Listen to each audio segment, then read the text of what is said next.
হ্যাঁ? আমরা তো আসলে দুর্ভাগা তোদের মতো ছেলেরা আমাদের গ্রামে আমাদের বাংলাদেশের অহংকার তোদের মতো ছেলেরা যে এই কাজে আসবা এটা তো কল্পনাতীত। একজন মুরব্বী ছিলেন যে মানে ক্রিকেট ফলো করেন, তো উনি বলতেছিলেন যে তোমরা এমন সময় আমাদের বাড়িতে আসলে তোমাদেরকে কিভাবে আপ্যায়ন করব। তো আসলে এই মুহূর্তটা আসলে খুব ইমোশনাল একটা মুহূর্ত হয়ে গিয়েছিল ওই সময়টাতে। ফার্স্ট অফ অল হচ্ছে আমরা আসার পরে একটা মানে ফেসবুকে দেখছিলাম যে মানে অনেক বন্যার অবস্থাটা খুব খারাপ, পানি বাড়তেছে। তো তারপরে হচ্ছে হঠাৎ আমাকে রিপন কল করলো যে আচ্ছা আমরা তো এটা করতেছি। তো পরে বললো যে তুই কিছু হেল্প কর বাকি আশেপাশে। পরে বললাম যে তাহলে চল আমরা একটা উদ্যোগ নিয়ে নিই যে আমাদের তো অনেক সিনিয়র প্লেয়ার আছে বা আমরা যতটুকু সাধ্য আছে আমরা ট্রাই করি। তো আসলে ওরকমভাবে মানে ছোটো পরিসরে সেকেন্ড টাইম কোনো চিন্তা ভাবনা না করে জাস্ট এক কলে আমরা মোটামুটি সব কিছু প্রিপারেশন করে ফেলেছি। তারপরেও জিসান, তারপর আরও অনেক সবাই ছিল।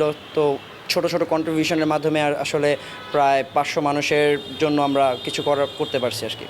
আমার কাছে মনে হয় যে যে পরিস্থিতি এখন আমার কাছে মনে হচ্ছে দেশবাসী যদি তাদের প্রতি এগিয়ে আসে তাহলে হয়তোবা তারা অনেক উপকৃত হবে আমার কাছে মনে হয়।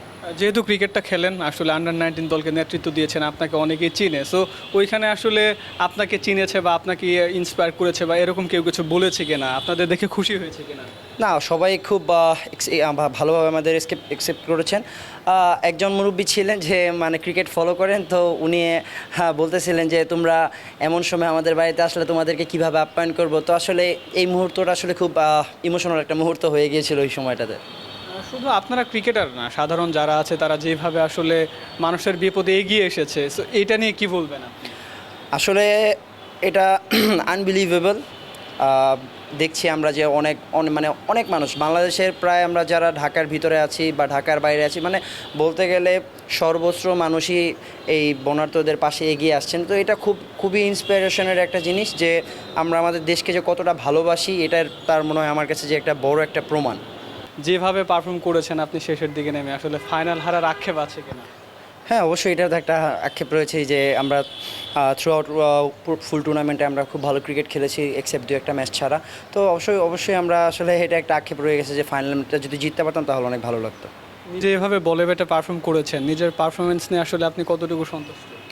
আসলে সন্তুষ্ট হওয়ার কোনো জায়গা নেই। আলহামদুলিল্লাহ যতটুকু হয়েছে আলহামদুলিল্লাহ, বাট এইটা যে ধারাবাহিকতা যতটুকু বজায় রাখতে পারবো হয়তো বা আমার ফিউচার জন্য অনেক ভালো হবে।